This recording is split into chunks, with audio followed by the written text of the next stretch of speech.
దేవుని నామానికి వందనాలు. అలాగే కూడి వచ్చిన ప్రియ విశ్వాసులందరికీ, ఈ గ్రామస్తులందరికీ, పిల్లలకి, పెద్దలకి, యవ్వనస్తులకు ఉన్న బిడ్డలకి, వృద్ధాప్యంలో తల్లికి అందరికి కూడా క్రిస్మస్ శుభాకాంక్షలు. దేవుడు మిమ్మల్ని అందరిని దీవించి ఆశీర్వదించాలని మనస్ఫూర్తిగా మా తరపుని, మా కుటుంబాల తరపుని, పరిచయలో చేస్తున్న సహోదరులందరి తరపున కూడా మీకు అందరికి కూడా శుభవందనాలు తెలియపరుస్తున్నాను.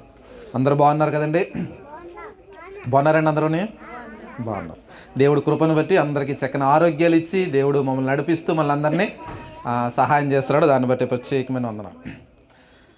మనం క్రిస్మస్ జరుపుకుంటున్నాం. క్రిస్మస్లో పండగలు జరుపుకుంటున్నాం కదా. మనందరం కూడా మనందరం క్రైస్తవులు కాబట్టి క్రైస్తవులు అందరూ కూడా క్రిస్మస్ జరుపుకుంటాం. మనం జరుపుకుంటాం ప్రత్యేకించి క్రైస్తవులు ఉన్న వాళ్ళు అందరూ. క్రిస్మస్ జరుపుకున్నప్పుడు మనం రకరకాల పిండి వంటలు వండుకుంటుంటాం, లేకపోతే మంచి బట్టలు కొనుక్కుంటాం, ఇరుగు పొరుగు వారిని అందరినీ కూడా పిలిచి సంతోషంగా ఆహార పదార్థాలన్నీ వండుకుంటుంటాం. చికెన్లు, మటన్లు, రకరకాల ఇవన్నీ వండుకుంటాం కదా. ఇవన్నీ వండుకుని మన సంతోషాన్ని ఇతర వ్యక్తులతో మనం పంచుకుంటుంటాం. దీన్ని పండగ చేసుకుంటుంటాం. మనందరం కూడా క్రైస్తవులుగా, లేకపోతే ఇతర విశ్వాసాలు ఉన్న వాళ్ళు కూడా అలా చేసుకుంటారు. మరి కానీ దేవుడు పండగ చేసుకుంటే ఎలా ఉంటుంది? దేవుడు పండగ ఎలా చేస్తాడు? ఎవరితో చేస్తాడు? ఆయన పండగ ఎలా ఉంటుంది అన్న విషయాన్ని ఈ రాత్రికాలం కొంత సమయం మనం ఆలోచించాలని కోరుకుంటున్నాం. దేవుడు పండగ చేసుకుంటారంటారా? మనమే పండగ చేసుకుంటాం, దేవుడు పండగ చేసుకుంటాడా? విన్నారా?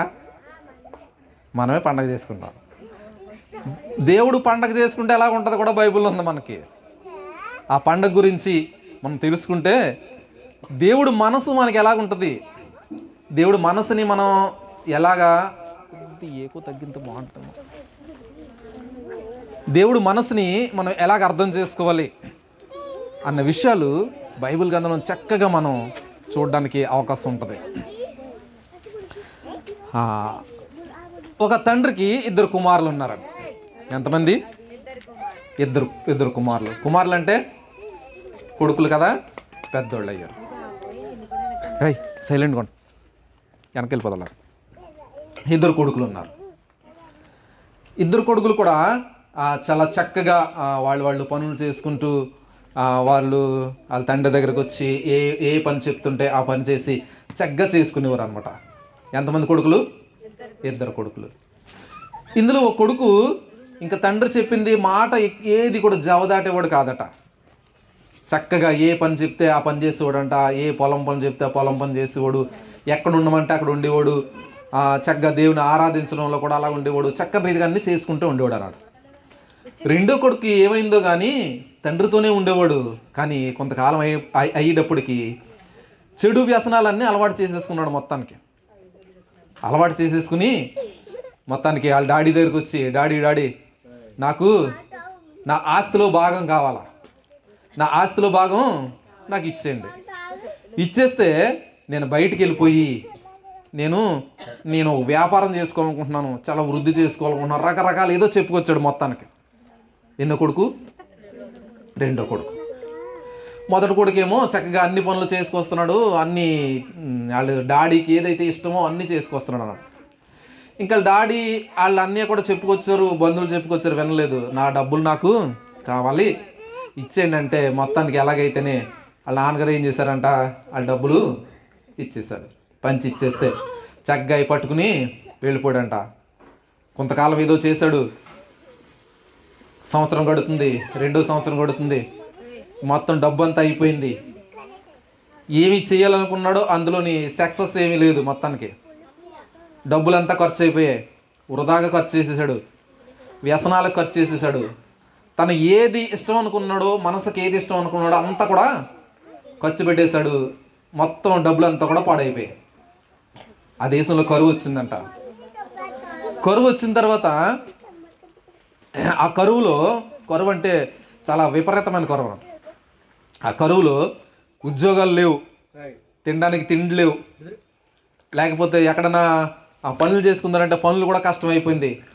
అలాంటి పరిస్థితి ఏర్పడేటప్పటికి ఈ కొడుకున్నాడు కదా, రెండో కొడుకున్నాడు, వెళ్ళిన అతను ఉన్నాడు కదా, అతనికి కూడా ఆ కరువు బాధ తట్టుకోలేక ఎక్కడైనా ఉద్యోగం చేసుకుంటారని ఉద్యోగం లేదు, ఉన్న డబ్బు అంతా ఖర్చు పెట్టేశాడు, వ్యసనాలకి ఇష్టానుసారమైన ఖర్చులు ఖర్చు పెట్టేశాడు, అంతా అయిపోయింది. ఇప్పుడు ఏం చేయాలో తెలియక ఎక్కడన్నా పని దొరుకుతుందేమో అని చెప్పేసి అక్కడికి వెళ్ళాడు, ఇక్కడికి వెళ్ళాడు, కంపెనీలకి వెళ్ళాడు, ఆ చోటలు చూశాడు, ఈ చోటలు చూసాడు, మొత్తం అంతా నిలికేశాడు, కానీ ఎక్కడ కూడా పని దొరకలా.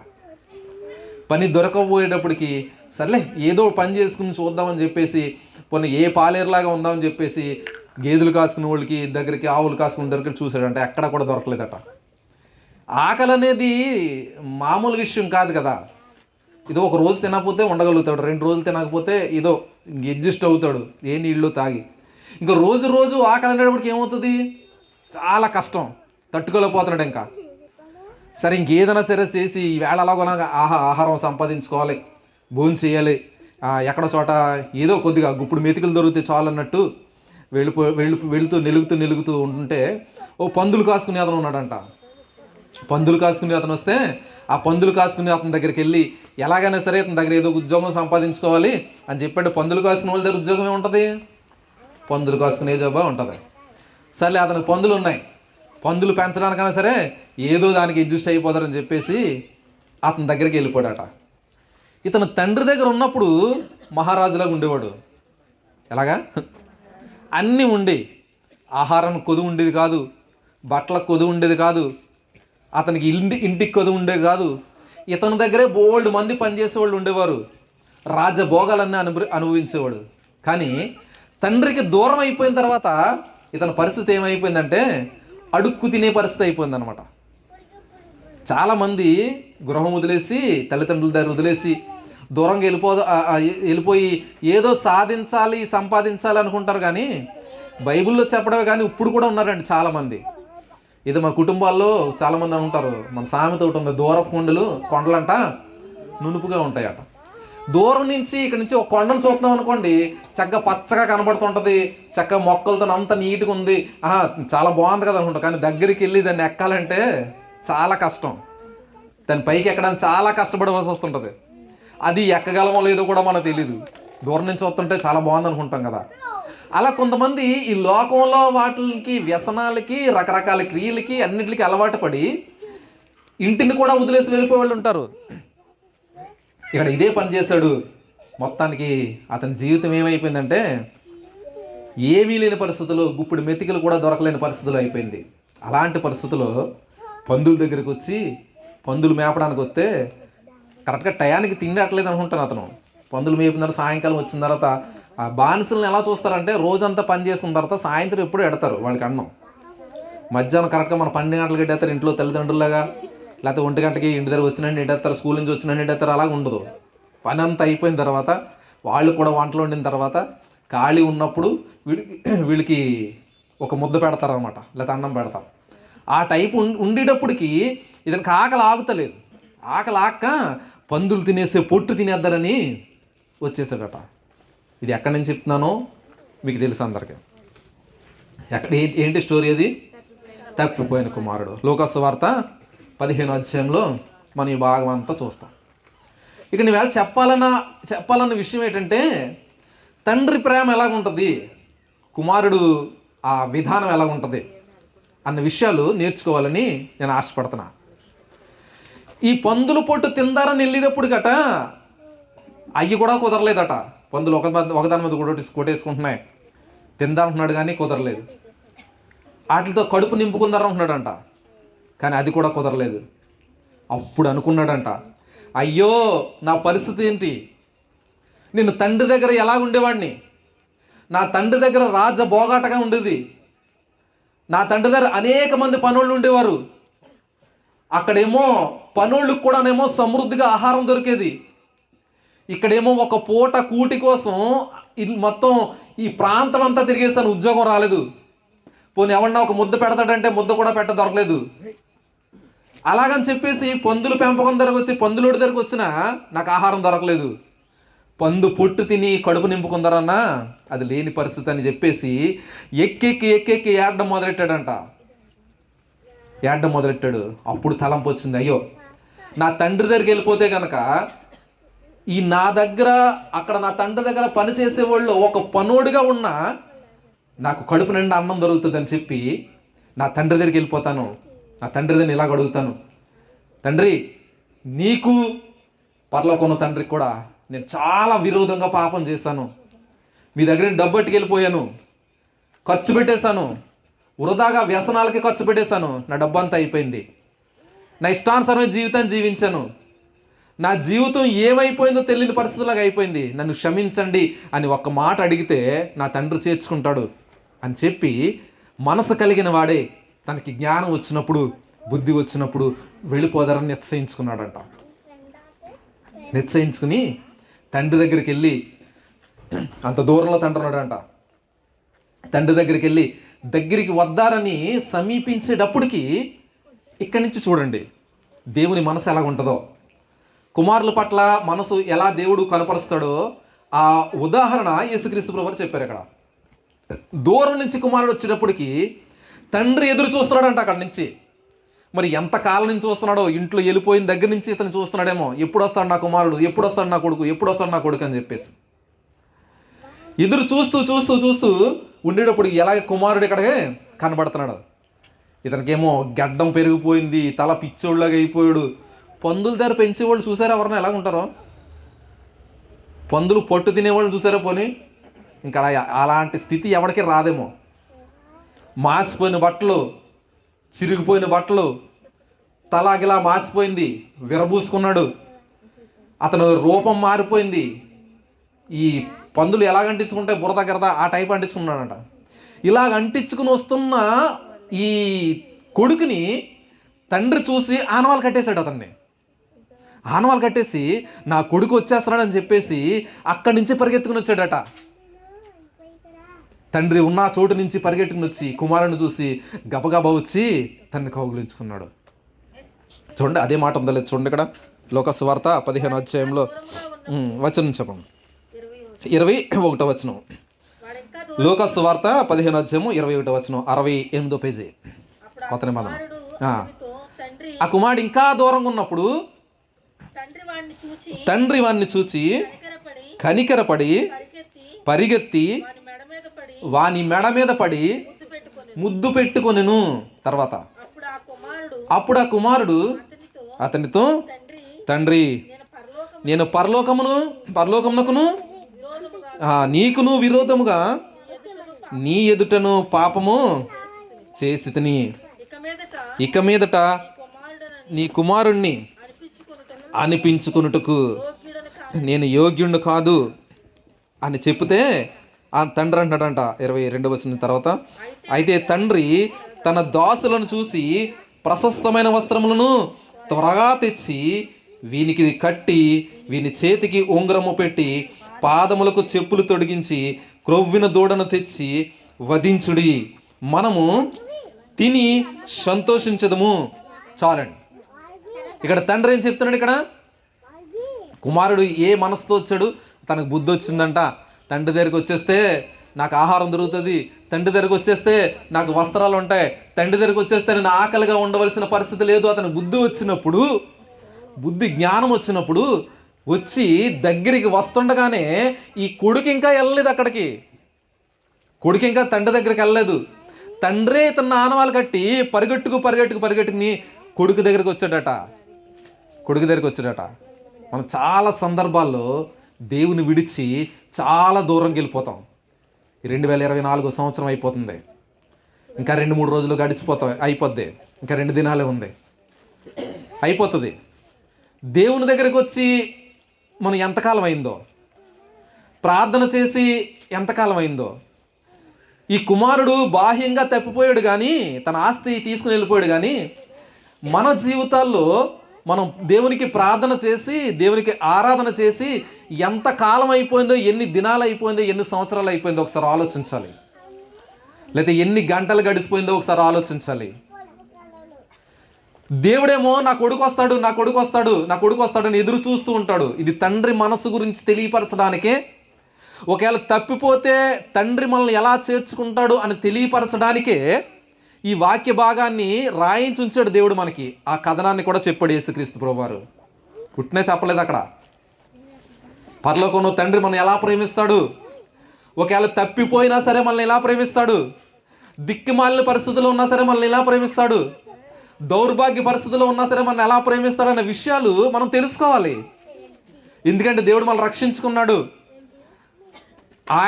ఆయన దగ్గర మనం ఏది దాయలేమండి. మన పరిస్థితి ఏది దాయలేం. నేను బాగానే ఉన్నాను కదా, నేను పొద్దున్నే లేచి ప్రార్థన చేస్తున్నాను కదా అనుకోవచ్చు. కానీ హృదయపూర్వకంగా ప్రార్థన చేసి ఎన్ని రోజులైందో, మనసు విప్పి ఆయన దగ్గరికి వచ్చి ఎన్ని రోజులైందో. మనం పాటలు పాడుతుంటాం, ఆరాధన చేస్తుంటాం. నిజంగా ఆ పాటలు దేవుడు చూసి సంతోషిస్తాడంటారా? సంతోషిస్తాడా? అలా సంతోషించేలాగా పాడి ఎన్ని దినాలైందో ఒకసారి ఆలోచించండి. దేవునికి సంతోషకరంగా ప్రార్థన చేసి ఎన్ని దినాలైందో. దేవుని సంతోషం ఏంటో చెప్పాలని మొట్టమొదట చెప్పాను నేను. దేవుడు ఎలా సంతోషపడతాడని. మనం తప్పిపోయినప్పుడు ఆయనకు సంతోషం ఉండదు. దేవునికి దూరంగా ఉన్నప్పుడు ఆయన సంతోషం ఉండదు. ఆయన దగ్గరికి తిరిగి వచ్చినప్పుడు ఆయనకు సంతోషం. ఇది ఆ వాక్య భాగం చెప్పేది మనకి. దేవుడు మనసును తెలియపరచడం మనకి ఎందుకంటే ఆయన ఎలా సంతోషపడతాడో, పరలోక రాజ్యంలో ఎలా సంతోషపడతాడో అనే విషయాలు ఇక్కడ తెలియపరచబడుతుంది. కుమారుడు వచ్చినప్పుడు దగ్గరికి వచ్చినాడు, పరిగెత్తుకుని వచ్చి కౌగులించుకున్నాడు, ముద్దు పెట్టుకున్నాడు. అతను చింపురు జుట్టు వేసుకుని ఉన్నాడు అక్కడ కొడుకు. వస్త్రాలన్నీ దట్టిగా మురికి ఉన్నాయి, చిరిగిపోయి ఉన్నాయి. అలాంటి పరిస్థితులు ఉన్నా సరే తండ్రి వచ్చి ఏం చేస్తున్నాడు? కౌగులించుకుని ముద్దు పెట్టుకుంటున్నాడు. నిజంగా ఇది జరుగుతుందంటారా? నిజంగా జరుగుతుందంటారా? ఆలోచించండి ఒకసారి. మన పిల్లలు చిన్నపిల్లలు ఉన్నారనుకోండి, మన దగ్గర నుంచి దిగిపోయి కిందకి వెళ్ళిపోయి గబగబా బురదలోని కుట్టుమిట్లు ఆడిపోతున్నారు అనుకోండి, పడిపోయాడు, బురదంతా పామేసుకున్నాడు ఉంటున్నాడు అని. ఇంకా అటు లేగలేని పరిస్థితులు ఉన్నాడు. అప్పుడు వాడి దగ్గరికి వెళ్ళి ఏం చేస్తాం? చిన్నపిల్లడు అనుకోండి, శుభ్రంగా వెళ్ళండి కొట్టేస్తామా, చెత్త కొట్టేస్తామండి. మురికంతా పామేసుకున్నారా, నువ్వు నాకు ఇలాగ అయిపోయావు, నా పరువు అంతా తీసేసావు, ఇలా చేస్తావు అలా చేస్తావు అని అంటాం. మనం ఏం చేస్తాం? మన బిడ్డ కాబట్టి, మన కన్న బిడ్డ కాబట్టి, మన కూతురు కాబట్టి, మన బిడ్డ కాబట్టి ఏం చేస్తామంటే గబగబా వెళ్ళి వాడిని పైకెత్తి తప్పు నాన్న ఇలా పడకూడదు అని చెప్పి మనమే కడిగేసి మంచి బట్టలు వేసి ఆడికి శుభ్రంగా తుడిసేసి కడిగేసి మళ్ళీ శుభ్రంగా చేసేసి పౌడర్ రాసి సెంటర్ రాసి ఎలా చేస్తాం? అందరూ చూసి మెచ్చుకునేలా చేస్తాడనట. మనం అలా చేస్తాం మన బిడ్డల్ని. అంతేనా? వదిలేస్తామండి వాడిని, పోతే పోయింది లేరా వీడితో నాకేటి అని అనుకుంటామా? ఎలాంటి పరిస్థితులు ఉన్నా సరే వాడిని మన దగ్గరికి హత్తుకుని దగ్గర తీసుకుంటాం. మనకి ప్రేమ ఎలాగొచ్చింది అసలు? ఈ ప్రేమ ఎక్కడి నుంచి వచ్చింది? అది తండ్రి ప్రేమ.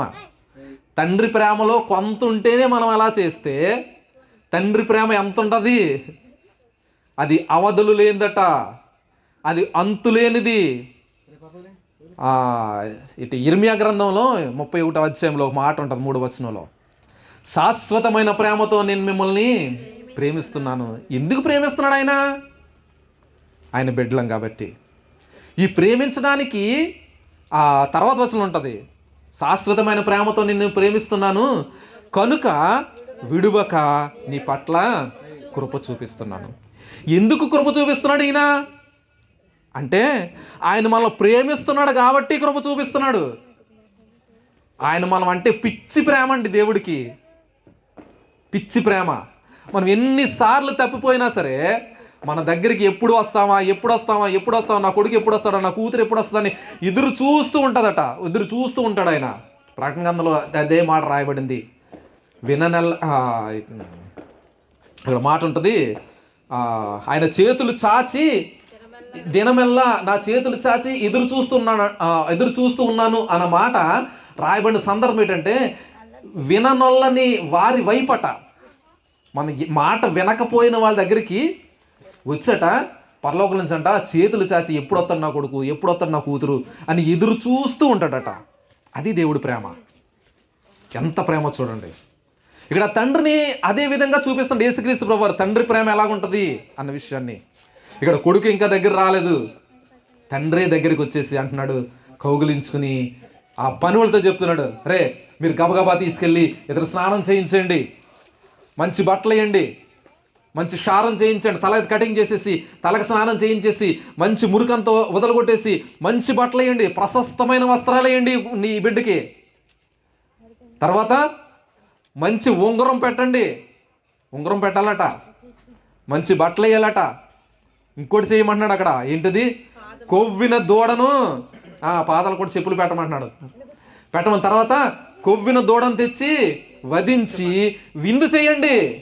పండగ, తండ్రికి పండగ. దేని గురించి?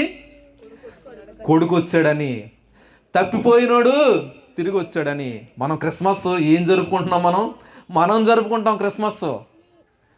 మనం అందరిని పిలుచుకుని, మనం చుట్టుపక్కల వాళ్ళు పిలుచుకుని కేకులు పంచుకుంటాం, లేకపోతే క్యాండిల్స్ పెట్టుకుంటాం, అవి చేసుకుంటాం, ఇవి చేసుకుంటాం, మనం జరిపేసుకుంటాం. కానీ దేవుడు పండగ ఎలా జరుపుకుంటాడు? మనం ఆయన దగ్గరికి వస్తేనే పండగ అంట ఆయనకి. అర్థమవుతుందండి చెప్పేది? మనం ఎప్పుడైతే ఆయన దగ్గరికి వచ్చామో ఆయన పండగ జరుపుకుంటాడు. మనం ఎప్పుడైతే తప్పిపోయామో ఆయన కన్నీరు, వేదన. అందుకని ఎఫెసీ పత్రికలో పరిశుద్ధాత్మ దేవుడి గురించి, తండ్రి గురించి, మనసు గురించి చెప్పండి మాట. ఆయన దుఃఖపరచొద్దు. నువ్వు దూరంగా అయిపోతుంటే ఆయన దుఃఖపడుతుంటాడు. నువ్వు ప్రార్థన చేయలేకపోతే, అయ్యో నా కుమారుడు గురించి ఇంత చేశాను, ప్రార్థన చేయలేకపోతున్నాడు, ఇంత చేశాను నా దగ్గర రాలేకపోతున్నాడు, స్తుతించలేకపోతున్నాడు, ఆరాధించలేకపోతున్నాడు అని చెప్పేసి తండ్రి దగ్గరికి వచ్చినప్పుడు ఎంతో సంతోషిస్తుంటాడు. పండగ చేసుకుంటాడు పరలోక రాజ్యంలో. ఒక పాపి భూమి మీద మారు మనసు పొందుతానంట పరలోక రాజ్యంలో. సంతోషం, అది పండగే. ఇక్కడ కూడా ఏమంటున్నాడు ఆయన? కొవ్విన దూడను వధించండి, పండగ చేయండి పనులతో చెప్పి. వాళ్ళ అన్నయ్య వచ్చాడట. వాళ్ళ అన్నయ్య వచ్చినప్పుడు కూడా ఈ వాక్య భాగంలో అన్నయ్య వచ్చినప్పుడు కూడా అన్నయ్య వచ్చి కూడా ఏంటి పనులందరిని అడిగాడట. ఏంటి ఉత్సాహదానాలు అన్నీ వినబడుతున్నాయి. ఏంటంటే వాళ్ళు చెప్పారంట, మీ తమ్ముడు వెళ్ళిపోయాడు కదా ఊరి నుంచి, తిరిగి వచ్చాడు, అందుకనే పండగ చేస్తున్నారంటే వెళ్ళిపోయాడంట ఇతను. ఏంటి, నాకు ఏమి ఇంతకాలం ఉంటున్నాను కానీ ఒక మేకపిల్లంటే చీప్ అనమాట అక్కడ వాళ్ళకి. మనం మేకల్ని కోళ్ళని మనకి కొద్దిగా కాస్ట్లీగా ఉండి తింటారు కాబట్టి అప్పుడు దూడలంటే మనకి చీపు. అప్పటి కాలంలో అది మాంసానికి ఎక్కువ ఉపయోగించేవారు. దూడలు, కొవ్విన దూడల్ని అందరికీ సరిపోవాలి చక్కని అది విందులు చేసుకోవడానికి ఉపయోగించేది అనమాట. అరబ్ కంట్రీస్లో కూడా ఇప్పుడు ఎక్కువగా అయ్యే వాడుతుంటారు. అందుకని విందు చేసుకోవడానికి ఇది మనకు పండగ సమయం అని చెప్తుంటే, అయ్యో నాకు ఏమి ఇవ్వలేదు కదా, చిన్న మేకపిల్లలు కూడా ఇవ్వలేదు అంటే చీప్ అనమాట. చిన్నదాన్ని కూడా ఇవ్వలేదు, కొవ్వుని పెద్ద దూడల్ని వేసేసి పండగ చేతనాడా మా డాడీ అని చెప్పేసి, సరే నేను అడుగుతాను అన్నట్టు బయట ఉండిపోయి కోపం నుంచి ఉండిపోయాడంట. తండ్రి అతని దగ్గర కూడా వచ్చాడు. అతని దగ్గర కూడా వచ్చి బతిలాడుతుందంట, మీ తమ్ముడు ఏదో పొరపాటు వచ్చేసాడులే, రా నువ్వు కూడా వచ్చేసి పండగ చేసుకో, ఇది మనం కలిసి ఆనందించే సమయం అంటాడు. అక్కడ మా కింద వచనాల్లో చదివితే కనుక మనం కలిసి ఇది సంతోషించడానికి తగిన సమయం. ఏంటి తగిన సమయం అంటే, తప్పిపోయిన వ్యక్తి తిరిగి వచ్చాడు, తప్పిపోయిన నీ తమ్ముడు తిరిగి వచ్చాడు. మన సంఘాల్లో కూడా ఎవరన్నా కానీ తప్పిపోయిన వ్యక్తుల్లో కనబడ్డారనుకోండి, వారిని దేవుని మాటలు వినిపించి తీసుకొచ్చామనుకోండి, మనకు కూడా పైన బహుమానం ఉంటుంది. వాళ్ళకి ఎందులో అయితే ఎక్కడైతే తప్పిపోయారో, ఎక్కడైతే పడిపోతున్నారో, ఎక్కడైతే దిగజారిపోతున్నారో వాళ్ళకి దేవుని మాటలు చెప్పి చక్కని రీతిగా దేవునిలోనికి మనకు కూడా నడిపించడానికి గొప్ప అవకాశం మనకుంది. ఏదేమైతేనే ఇక్కడ మనం నేర్చుకోవాల్సిన విషయం ఏంటంటే, పరలోక రాజ్యంలో దేవుడు సంతోషించేటట్లు మనం భూమి మీద మన జీవితాలు గడపాల. అదే కదండి సంతోషం. ఎప్పుడు మనం వండుకుని తినేసి, మనం బిర్యానీలు తినేసి, మనం కోళ్ళని కుక్కల్ని మొత్తం కోసుకుని తినేసి వీటి మీదే మన జీవితం గడుపుకుంటూ వెళ్ళిపోతే దేవుడు సంతోషించేలాగా ఎప్పటికి జీవిస్తాం? ఇంకా ఎప్పుడు జీవించగలుగుతాం? మనం సంతోషించేలా జీవించాలా భూమి మీద, దేవుడు సంతోషించేలా జీవించాలా? మనం చెప్తాం ఏమని?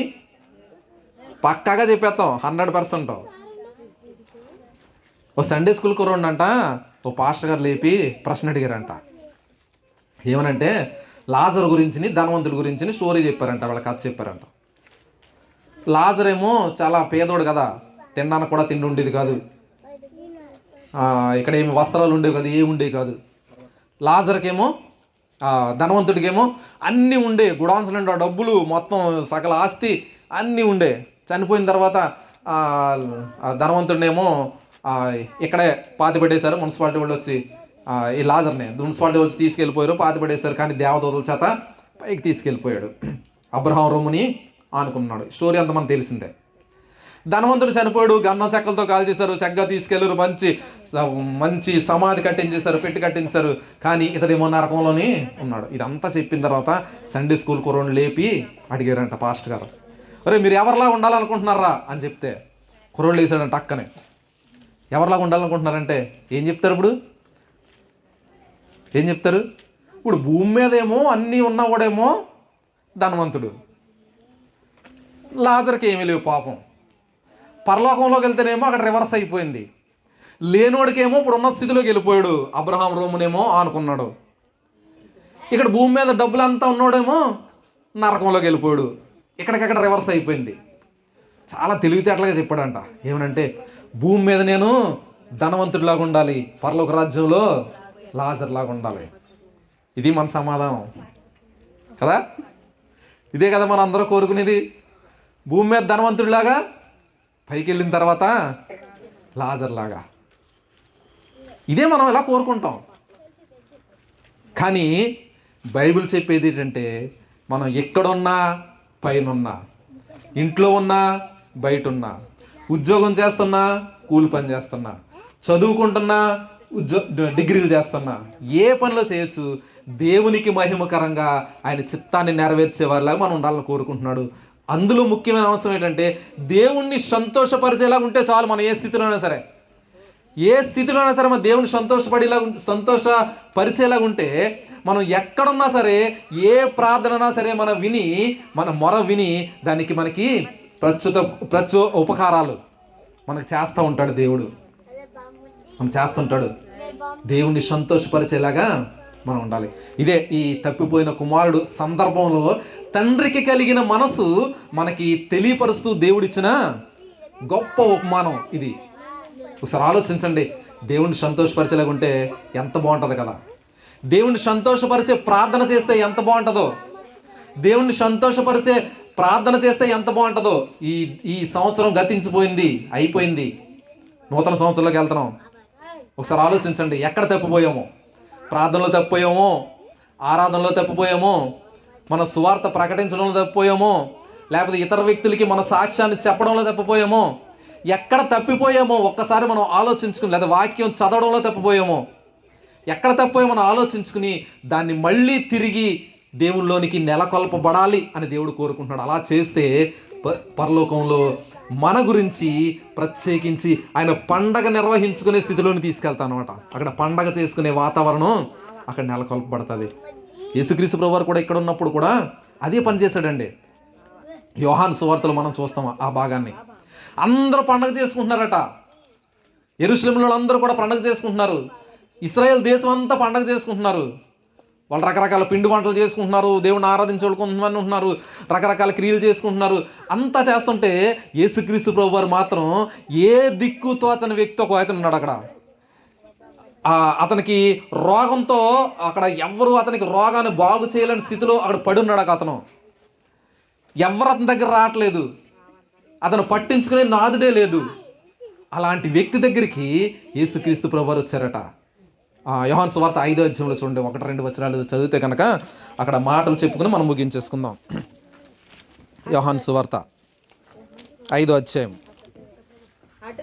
అటు తర్వాత యూదుల పండగ ఒకటి వచ్చెను గనుక యేసు యెరూషలేమునకు వెళ్ళెను.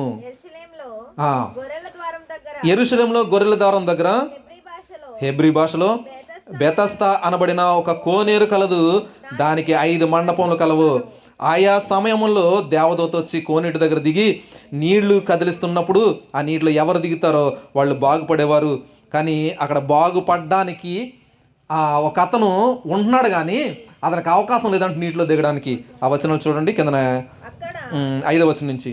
అక్కడ 38 సంవత్సరాల నుంచి వ్యాధి గల ఒక మనుష్యుడు ఉండెను. యేసు వాడి పడి ఉండుట చూచి వాడప్పటికి బహుకాలం నుండి ఆ స్థితిలో పడి ఉన్నాడు నెరిగి స్వస్థపరచబడ కూర్చున్నావా అని అడిగాను. ఇప్పుడు ఆలోచించండి ఒకసారి. అందరూ పండుగ జరుపుతుంటుంటే, మన ఊరంతా పండుగ జరుగుతుంది అనుకోండి, మన దేశం అంతా పండుగ జరుగుతుందండి, మనం ఎక్కడ ఉంటాం? పండుగ జరిగే చోట ఉంటాం కదా. అందులో పబ్లిక్గా ఉన్న వాళ్ళు అయితే మరీ అక్కడే ఉంటారు. కానీ యేసయ్య ఎక్కడున్నాడు? పండగ జరిగే చోట లేడు ఈయన. అందరూ పండగ జరుపుకుంటే అక్కడ లేడు. ఎవరైతే దిక్కుమాలిన పరిస్థితులు ఉన్నాడో, ఎక్కడైతే దేన పరిస్థితులు ఉన్నాడో, ఇంకా నా బతికింతే, నన్ను ఎవరో స్వస్థపరచలేదు అనుకున్నాడో, లేకపోతే నా జీవితానికి ఇంకా దిక్కు లేదు, నా పరిస్థితి ఇంతే అని అనుకున్నాడో, అలాంటి వ్యక్తి దగ్గరికి ఆయన వచ్చాడు అనమాట. ఇప్పుడు కూడా మనకు అదే పరిస్థితి అండి. నా పరిస్థితి అంతే, నన్ను ఎవరు బాగు చేసేవాళ్ళు లేరు, నా కొడుకును బాగు చేసేవాళ్ళు లేడు, నా కూతుర్ని బాగు చేసేవాళ్ళు లేదు, నా జీవితం అంతా పాడైపోయింది, నేను ఏం చెయ్యాలో తెలియని పరిస్థితి, నాకు ఉద్యోగాల్లో ఫెయిల్ అయిపోయాను, లేకపోతే పని చేసుకునే పని పోయింది, నాకు ఆరోగ్యం అంతా క్షీణించిపోయింది, నన్ను చూసేవాడు నాదుడే లేడు, ఇలాంటి పరిస్థితిలో పడుండిపోయాను అన్న పరిస్థితిలో ఉంటే గనక నీకు గొప్ప శుభవార్త ఏంటంటే, యేసుక్రీస్తు ప్రభువారే నీ దగ్గరికి వచ్చేస్తున్నాడు. ఆయన ఆలోచించరా, ఆయన పండగ ఉన్న చోటకి వెళ్తలేదు. ఎవరైతే దిక్కుమాలిన పరిస్థితుల్లో, భేద పరిస్థితుల్లో, నేను ఏమీ చేయలేనయ్యా అన్న పరిస్థితులు ఉండిపోయారో అలాంటి వారి దగ్గరికి యేసయ్య వచ్చి అంటున్నాడు. ఏమంటున్నాడు అక్కడ? నువ్వు స్వస్థత పడగోరుచున్నావా? నువ్వు స్వస్థత పడగోరుచున్నావా? ఇప్పుడు అదే మాట నేను అడుగుతున్నా, నువ్వు స్వస్థత పడగోరుచున్నావా? నువ్వు బాగుపడాలనుకుంటున్నావా? నీ మనసు పాడైపోయింది, బాగు చేయాలనుకుంటున్నావా? నీ శరీరంలో స్వస్థత లేదు, నీ స్వస్థత కావాలనుకుంటున్నావా? నీ కుటుంబంలో నెమ్మది లేదు, నెమ్మది కావాలనుకుంటున్నావా? నా జీవితం అంతా పాడైపోయింది, ఆ పాడైపోయిన పరిస్థితుల్లో నాకు బాగు చేయాలనుకుంటున్నావా? యేసయ్య నిన్ను అడుగుతున్నాడు.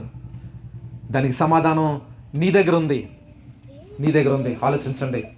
ఒకవేళ స్వస్థత పడాలనుకుంటే, బాగుపడాలి అనుకుంటే, కుటుంబం చక్కదిద్దాలనుకుంటే, నా భర్త తాగుతున్నాడు, ఆ తాగుడులోంచి బయటికి రావాలనుకుంటే, నా భార్య లేకపోతే చెప్పిన మాట వినట్లేదు, ఆ మాట వినేలాగా ఉండాలనుకుంటే, నా కుమారులు నేను చెప్పిన మాట వినలేకపోతున్నారండి, ఇష్టానుసారణ పరిస్థితులు వెళ్ళిపోతున్నారు, ఏం చేయాలో దిక్కుతోచిన పరిస్థితి అయిపోతుంది, ఏం చేయాలనుకుంటే దేవుడు ప్రశ్న అడుగుతున్నాడు. నీ కుటుంబాలు ఇది కావాలనుకుంటే దేవుని దగ్గరకు వచ్చి, ఈ సంవత్సరం అయిపోతుంది, ఇప్పుడైనా సరే అడిగితే గనక దేవుడు నీకు సహాయం చేస్తాడు.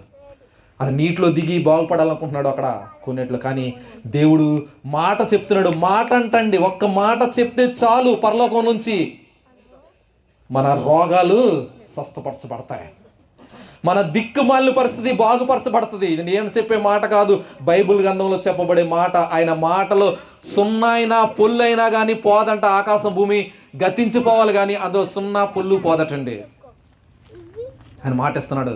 ఆయన దగ్గరికి వస్తే గనక నిన్ను బాగు చేస్తాడు.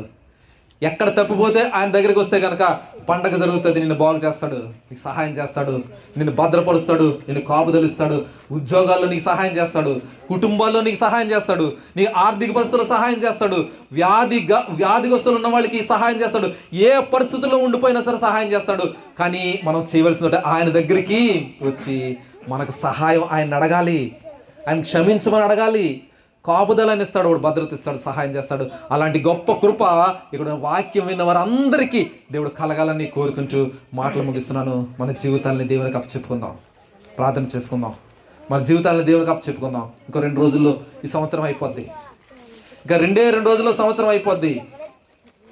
మన జీవితంలో ఒకసారి సరి చేసుకుందాం. కొత్త సంవత్సరంలోకి వెళ్ళేటప్పుడు ఈ మాటలని హృదయం నుండి నింపుకుని వెళ్ళాలని కోరుకుంటున్నాను.